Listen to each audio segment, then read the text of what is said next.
Ashama akkam jirtu hordoftoota fi kabajamtoota kiyya ani jira galata rabbii akkamiin jirtanii baga jiraatanii baay'ee takka isin yaadee dhugaa rabbii guyyaa meeqa viidiyoo jedhee guyyaa 5 ol ta'ee jira mee jirtanii akkamii waa'ee badis immoo baay'een keessan ni beektu garuu baay'een keessan seenaa kiyya maaf hin dubbattu yuutuubii kiyya akkas ta'e akka waa baay'ee haasoftanii jirtanii keessan illee isinitti aaruu kiyya osoo hin taane dhugumadha. Wanta akka faayidaa yoo qabanillee itti deddeebi'anii hojjechuun akkuma jirutti ta'e xiqqoo maaliif akka yuutuubii irratti xiqqoo fagaate baay'een keessan ni beektu. Asumaan gara seenaa buleetti keenyatti isin dabarsaa viidiyoo yoo isinitti tole laayikii gochuun dagatina. Maadaamiin koo dubartii umriin ishee waggaa 40 olii yeroo taatu anis dhugumatti baay'ee harmee koo caalaa ishee baay'ee waan hin jaaladhuuf madaamii koo bira naannoo waggaa 4 taa'ee isheenis mucaa kan ofii ishee guddifatte yeroo isiniin jedhu intalli haati ishee duute abbaan manaa maadaamii koo nadheen 2 waan qabuuf yookaan haadha warraa 2 waan qabuuf haati warraa isaa tokko yeroo jalaa boqottu ijoollummaa isheetti maadaamiin koo intala masaanuu ishee waan guddifteettuuf sababiinsaa abbaan ishee yookaas arabichi mucaa koo mana akkoo yookaas mana warraatti hin gashuun jechuun dhoowwatee waan jiruuf innis haadha manaa isaa ishee kana biratti waan guddistee jirtuuf mucayyoon baay'ee nama gaarii kabajaa sirriitti qabduu fi keessaafuu ijoollee arabaa kana keessaa gonkumaa waan hin qabaanneef madaamiin koo garuu nama baay'ee isheen jaalatu sirriitti ishee kabaju haadha caalaa kan ishee guddifte ilkaaniin fakkaachaa keessaan garuu summii itti waan taatuuf isheenis guyyaan gahee heerumni oolu mitiiree mucayyoonis nama abbaa qabeenyaa sirriitti qabeenya guddaa kan qabu ishee fuudhuu yeroo dhufu isheenis dhukkuba akkasii qabdii siin taatu ishee fuudhuu mannaa sarraatanyaa siif wayyaa ani intala koo fuudhi jedhee sitti hin himu jechuun intala ofii itti heerumsiisuuf ishee kana dhiifte. Madaamiin koos intala ofii itti heerumsiisu malee ishee kana itti heerumsiisuu gonkumaa waan hin barbaanneef sababiinsaa madaamiin koo umriin ishee waggaa 40 waan taateef ofiifuu intaluma fuudhuuf jedhe kana sirriitti baay'ee waan jaalattuuf abbaa manaa qabdi mitiire garuu namichi tujjaaraa abbaa qabeenyaati durboota koo miti anumaanuu osoo fuudhee baay'een jaaladha jechuun yeroon kuta ishee misaa yookaas qorsii yeroon geessu dhaqu yeroo isheen natti odeessitu anis akkamittiin nama intala kee fuudhuu barbaadu itti heerumaa jechuun dubbatta jechuu yeroo ishee gaafu isheenis osoo rabbi nama akkasii naaf qoodeen siin jedhe malee itti heeruma siin jedhe moo jechuun yeroo natti eekamtu anis waan godhu wallaalee dhugumatti mucayyoon haadha malee waan guddatteef baay'ee waan nama rartuuf intala maadaamii koo caalaa ishee sirriitti waan jaaladheef guyyaan gahee isheenis gurbaa umti suni dirqama fuudhuu qabaa waan feete haa taatu jechuun abbaatti ergatee nikaa godhanii fi mucayyoo intaluma arabaa siniin jechuu kooti yeroo itti heerumte naannoo baatii 6 yeroo teessu abbaan ishee anaan mana ishee deemii hojjedhu asii sarraatanyaa haaraa fidannaa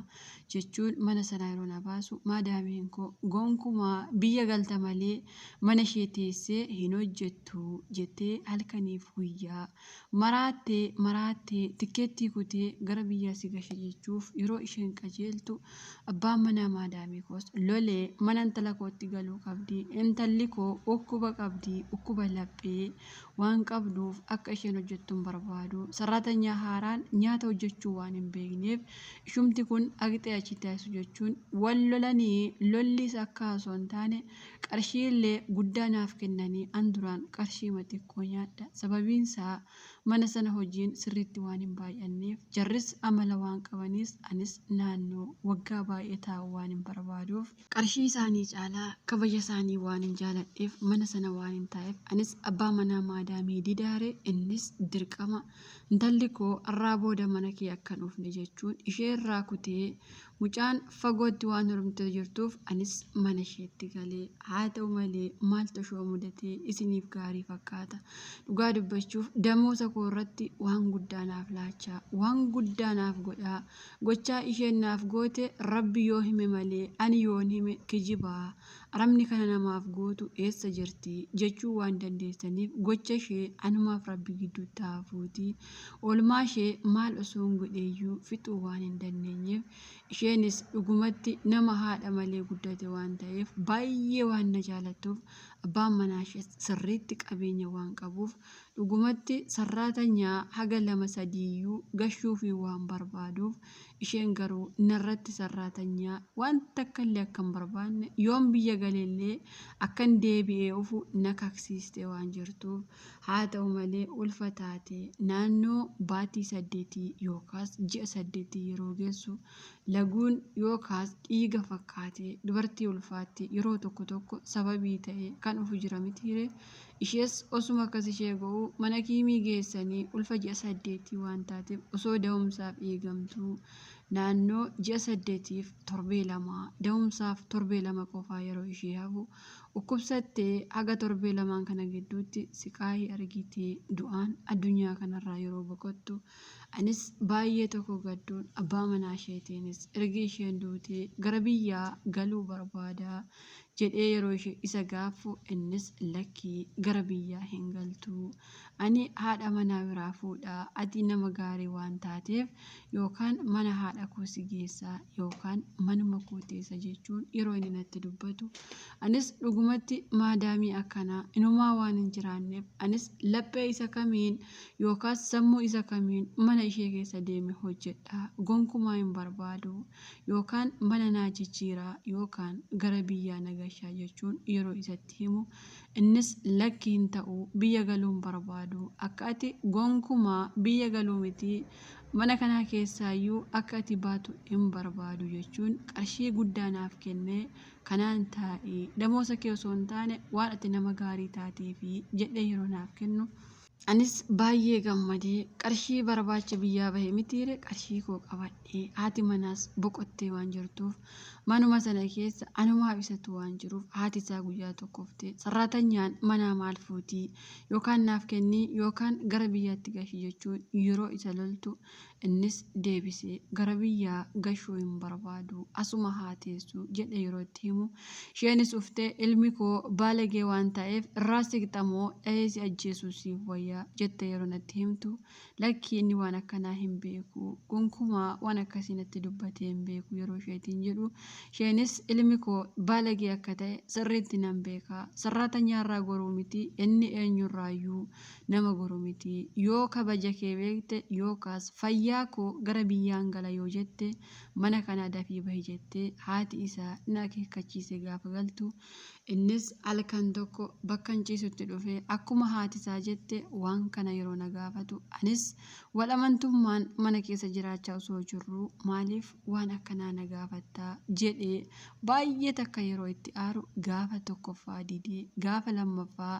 kootu suuqii deemna jechuun wayyaa hirribaa yookaas ka araboonni mana keessa uffattu araba qofaa miti amma biyya keenya keessayyuu guuteera mitiire isa hundumaa naaf bitee waan takka shittoo waan takka soo nambisii waan dubartiif barbaachisu of qopheessii jechuun manatti yeroo natti himu anis dhugumatti namicha abbaa qabeenyaa waan ta'eef qophaa koo yeroo mana sana keessa taa'u anuu of shakkuu wallaalee osoo hin taane ati jaamaamoo duudaa ka'iira waliin galtuu ergi maadaamiin kee hin jiraanne jechuu dandeessu mitiire gochaa inni naaf godhu qarshii gurguddaa waan naaf kennuuf anis dhugumatti waliin jiraachuu miti na fuudhuu isaarra caalaayyuu si waliin jiraadhaa haga ji'a 1-2 yookaas guyyaa 1-2 osoo jedhee gonkumaa waan hin didu waan natti hin fakkaanneef guyyaa 2 didee guyyaa 3ffaatti yeroo inni bakka ani ciisu osoo hin taane mataa kee hin sirreeffattu ani sitti himee maal barbaadda jechuun kuta kootti dhufee yeroo na gaafatu anis ishii jechuun akka inni qoricha wayii na tuqeetti yookaas akka nama of wallaaleetti dhugumatti of babbareechee dhugaa dubbachuuf rifeensa mataa koo kana jedhe yoo isinitti hime hin sobdaa jechuu waan dandeessaniif anis sirriitti bareeduu baadhus dhugumatti dubartii hawwatamtuu waan hin ta'eef guyyaa inni jedhe sana dhugumatti anis dubartii kabajaa qabdu waan ta'eef innis kabaja koo guyyaa sana fudhachuun baay'ee gammaduun qarshii guddaa illee naaf kennuun namoonni baay'een gaafa waa barreessan aramni waan akkasii beekaayii kabaja yookaas durbummaa ka jedhamu aramni hin beektu jechuun namoonni miidiyaa irratti maxxansa waan jiraniif dhugumatti isin hin beektan malee aramni garuu sirriitti waan beektuuf ganama ka'ee silkii aayifoonii sapiraayis jechuun naaf bitee guyyaa 3 bullee shahar asal jechuun akkuma arabaatti garuu aramni osoo hin beekiin shahar asal jechuun bakka biraa deemu akka ta'e hin beektu mitiire. Innis na fudhatee deemee naannoo torbee tokko haati isaatti daawwaltee sarratanyaan eessa jirti yoo jettu innis gara biyyaan gashii jechuun mana isaa dhiisee bakkuma sanatti naannoo torbee lamaa yeroo torbee tokko teenyu baay'ee haasaa waan sodaateef garuu ittuma amaleeffachaa dhufee naannoo torbee lamaa teenyee achumaan mana kiraayii naannooma sanaa naaf fuudhee innis gara haadha isaatti deebi'ee galee daawwalee yeroo natti himu haati koo baga gashiite jetti sarratanyaa ani garuu du'ee bada malee sin dhiisu jechuun baay'ee gammachuu waan narraa qabuuf anis dhugaa dubbachuuf baay'ee tokko waan isa jaaladhuuf mana naaf kireessee halkaniif guyyaa ani waraqaa eenyummaa hin qaba mitiire sodaa waa tokko waan hin qabaanneef innis qarshii naaf kenne yoo feetee bakkee bahii yookaan ala bahii waa tokko bitadhu jechuun yeroo inni qarshii naaf kennu anis deemee akkuma nama biyya ofii keessa jiru yookaas abbaa manaa ofii seeraan itti heerumeetti akka ajaa'ibaatti waan hundumaa koo bitadhee mana kootti galee gaafa abbaan manaa koo naaf daawwalee nan dhufaa yeroo inni jedhu mana koo urgeessee of urgeeffadhee sirriitti waa hin eeguuf innis na jaallatee dhugumatti akka ajaa'ibaatti lubbuu waan naaf dhabuuf anis baay'ee waan isa jaaladhuuf naannoo ji'a 5 yookaas baatii 5 yeroo ta'u anis dhukkubbiin adda addaa natti dhagahamus dhugumatti akka ulfa ta'e durumayyuu of bare waan ta'eef yeroon naannoo ji'a 5 guutummoo isatti ulfa ji'a 5 akkan ta'e yeroon itti himu innis battalumaan ol utaalee sarratanyaa kaddaamaa yookaas shagaalaa hojjettu ta'uu kee hin dagatte moo eenyutu ilmoo naafaa guddisu jettee ani ulfa jettaa yaa wasaka jechuu isinoon beektanii mitiire yaa xurii yookaas qoshaashaa waan jedhamuuf jechoota hin taane arabni kana fakkaatu haamilee koo tuquun na darbatee bahi mana kanaa jechuun uffata bijaamaa halkan tokkoyyuu ittiin bulamuu miti dhugaa dubbachuuf qorra ammaa hin beektu mitiire guyyaa aduu keessayyuu waan hin taane akkuma bakka ciisuun wanta akkasuma fudhatiin mana kanaa bahiroonni naan jedhu anis dubartii keessaa baatee dubartii akkas jettaayii maalin si godhee ani baay'ee si jaaladhaa atis na jaalatta jechuun yeroon jilbeeffadhee isa kadhadhu dhugumatti arabni kadhaa hin beektu ta'e hin beeku darbatee wayyaa abaayyaa yookaas wayyaa gurraacha beektu mitiire. Innis tolee naaf kennee anis mana sana halkan sana akka sareetti darbamee karaatti bahee paaspoortii koo waraqaa koo hundumaa naaf kenneera waan ta'eef anis aganatti poolisii yookaas shurxaa waan hin sodaanneef ijoollee oromootti daawwalee lookshinii bakka jiru ergee fi isaan biratti deemee naannoo baatii 9 yeroon fitus mucaa kana dahee mucaan sirriitti araba waan ta'eef ijoolleen baay'een maalii arabasti ulfeesseeramoo jechuun haamilee koo tuquun kun diqaalaa arabaatii kun nama keenya miti jechuun yeroo isaan haamilee koo tuqan waan godhu wallaalee ammas mana sanaa bahee ijoollee bira soon taa'u ijoolleen hundi na jibbitee ati edaa baala geedhaayii araba waliin turtee akkana taataayii jechuun yeroo isaan natti dubbatan ani baay'ee haamileen koo waan tuqamuuf anis waan godhu wallaalee har'as ijoollee Tigiree tokko mana isaanii keessa waliin jiraachaa waan jiruuf gara biyyaatti mucaa koo ergachuuf qarshii waan hin qabaanneef namoonni dandeessan yookaas qarshii abdanis birri takka laman jedhiin osoo namni na beekus nan beeknes osoo naa kennee baay'ee waan hin gammaduuf carraan dubartii baay'ee ulfaataa jaallataa waan hin ta'eef mee badiin kee maali situ badii qaba jettu moo arabicha darbatee mana sanaa si baasetu badii qaba jettu mucaa kee maal godhinaan jettu mee yaadni keessan maali yaada keessan naaf qoodaa ana obboleettii keessan akkuma keessan jijjiiramuuf biyyaa bahee garuu carraan kun na mudatee yaada keessan barbaada galatoomatti obboleettiin gidduu gidduutti dhiisaa deemuuf dhiifamaa hojiirra jira seenaa obboleettii keenya kan arginatti argame naannoo ji'a tokko ol ta'e jira dhugaa dubbachuu fi akkuma beektan ani viidiyoo amma badaa hojjechaa jiru seenaa ijoollee baay'ee na fira jira garuu badaa hojjechaa jiru dhiifama warri turellee kanaa booda itti fufee akkasiin hojjedhu abdii qaba yuutuubiin kiyya kufee waan jiruuf laayikii godhaa akka daddafee naa ka'uu fi obboleettii keenya kanaaf yaada keessan qooduu hin dagatinaa asirratti illee yaada tokko qooduu fi barbaada fakkeenyaaf ani yeroo hedduu waan kanarratti gadi fageenya hin haasa'a arabni fakkeenyaaf gaafa duraa yoo si jaalate ta'e yookaas immoo nama si jaalatu yoo fakkaate osoo ati warqii uffatte addunyaa kanarra deemte arabni na jaalataan soba arabni na jaalate na fuudhuuf ka jedhanis baay'ee isaaniitu jira kuni garuu sobadha jechuudha arabni si fuudhuu miti sirra ejjetee miilla isaa hin hiqatu jechuudha. Ijoolleen keenya baay'een gaafa arabni waan kanaaf barbaadu ani maali akkasii nan bareeda kanaaf arabni na barbaada araba qofaa osoo hin taane dhiirri sareerraa kan golle yeroo baay'ee isin gorsa dhiirri kamiyyuu saree osoo arge sareerraa hin goru sababiin isaa dhiirri akka sareerratti qabame ragaa walii arginee jira namicha tokko Somaalee namichi sun poolisii wayiidhaaf fakkaate agartanii jirta waggaa lamaan darbe sareerratti qabame jechuudha. Kanaafuu dhiirri maalirraa waan hin gorreef garuu har'a dhiirri waan nu jaalatu nutti fakkaate waan kana yoo shaawwadamtan ani hin beeku dhugaa dubbachuuf yeroo baay'ee isin gorsa qarshii nuuf kenne qarshii hagan argadhee qarshiif jedhee biyyaa bahee ka jettanis ni jirtanii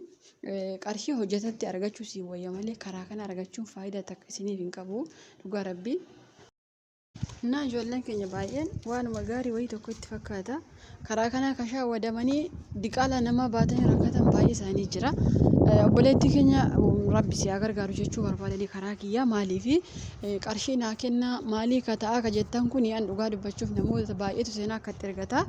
namni akkaawuntii kiyya naaf laxxafii namni danda'e irratti naa gargaaru ka jedhullee baay'eedha kuni ukkuba miti ukkuba lafaa fuutanii ofitti fidduu harkumaan fuutanii ofitti fidduu gaafa maadaamiin kee duutu miti gaafa maadaamiin kee mana warra ishee deemtu ati mana sana keessa buluu hin qabdu sababiin isaati fira hin qabdu dhiirri immoo fira kee miti maaliif as deebi'anii gaafa waa tokkorra geessanii booda deebitanii immoo yaa abaluu na gargaari na abaluu yaa gargaari namni tokko fakkeenyaaf namni tokko simmeetii qaba hundi nama namni addunyaa kanarra simmeetii abeeru hin jiru garuu ilmi namaa kamuu bor kaayyoo qaba gaafa biyya koo galee jireenya gaarii jiraadha kaayyoo qaba biyya kiyyatti galee heerumee ilmoo godha akkasitti jiraata malee ilmi namaa kamuu akkas fedhii akkasii dhabee isinitti hin fakkaatiini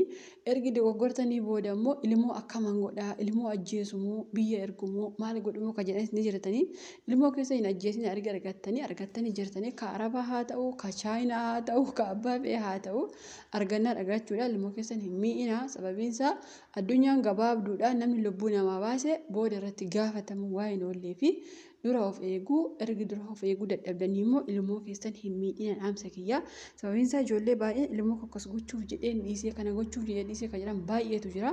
ilmoon beektee addunyaarra hin dhufne dursa qajeesha of eeggadha maadaamiin duute tana mana keessa hin taa'ina deema mana sanaatti sababiin isaa biyya baay'ee jira biyya baay'ee deemuu dandeessu. Immoo namoonni ilmi arabaa qarshiin na shaawwade